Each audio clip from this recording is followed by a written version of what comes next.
Hello বন্ধুরা, আজকে আমি তোমাদের একটা নতুন রেসিপি করে দেখাচ্ছি। এটা চায়ের সঙ্গে বা কফির সঙ্গে খাওয়ার জন্য ফ্রাই করে দেখাচ্ছি। এটা এই যে কলার মোচার এই যে ফুলগুলো থাকে, এই ফুলগুলোকে আমি ছাড়িয়ে দিচ্ছি। ছাড়িয়ে নিয়ে এই যে এটা ছাড়িয়ে নিলাম। ছাড়িয়ে তারপর এটাকে আমি রেখে দিচ্ছি। এখন এটাকে আমি ছাড়িয়ে রেখেছি, এখানে ছাড়িয়ে রেখেছি। প্লাস আবার এটাতে আমি একটু অল্প করে ভাপিয়ে নিয়েছি, জলে ভাপিয়ে নুন হলুদ দিয়ে জলে ভাপিয়ে নিয়েছি। এটাকে আমি অল্প বেসনটা করেছি, বেসন গুলেছি। এই বেসনের মধ্যে আমি অল্প করে ইয়ে দিয়ে দিচ্ছি, চালের গুঁড়ো দিয়ে দিলাম। এর মধ্যে লঙ্কা গুঁড়ো, হলুদ গুঁড়ো,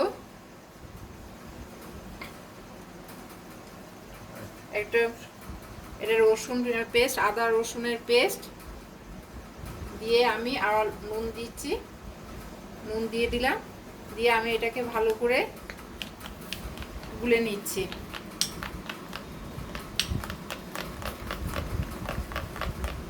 এর সঙ্গে অল্প করে একটু ভিনিগার দিয়ে দিই, অল্প করে ভিনিগার দিচ্ছি।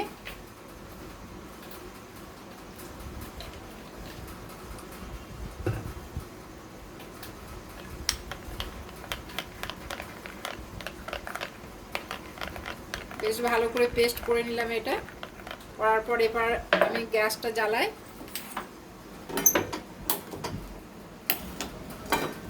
গ্যাস জ্বালিয়ে এটাতে তেল দিচ্ছি আমি।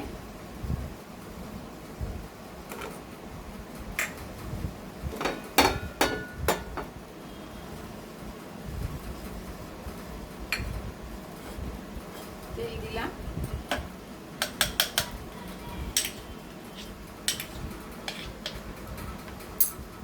এরপরে এই যে আমি এগুলো রেখেছি, এগুলোতে আগে একটু নুন মাখিয়ে নিচ্ছি। আমি অল্প করে নুন মাখিয়ে নিলাম। নুন মাখিয়ে এটাকে নিয়ে এই যে ফুলগুলো তিনটে বা চারটে করে বা তিনটে করে নিয়ে আমি তিনটে করে নিয়ে এটাকে ডুবিয়ে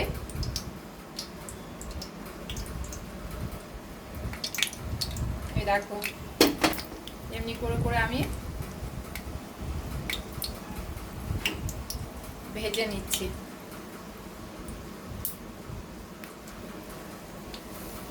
এমনি করে করে আমি ভেজে নিচ্ছি।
এই দেখো আমি এটাকে ফ্রাই হয়ে এক পিসটা ফ্রাই হয়ে গেছে, একদিকে ফ্রাই হয়ে গেছে। আমি এবারে উল্টে দিচ্ছি এগুলোকে।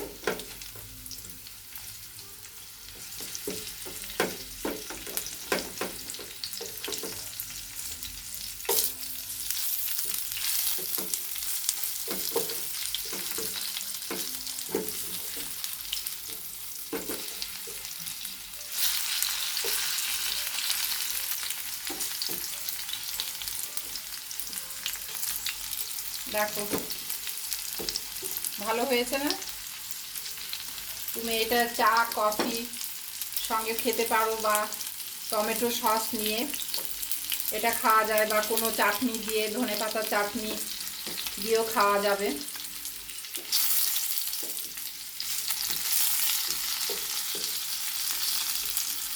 কলা ফুলের ফ্রাই।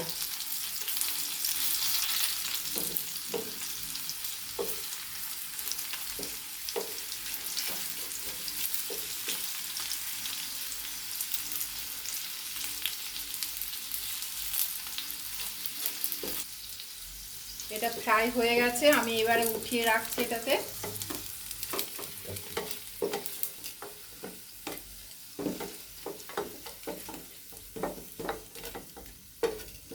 পুরো ফ্রাই হয়ে গেল।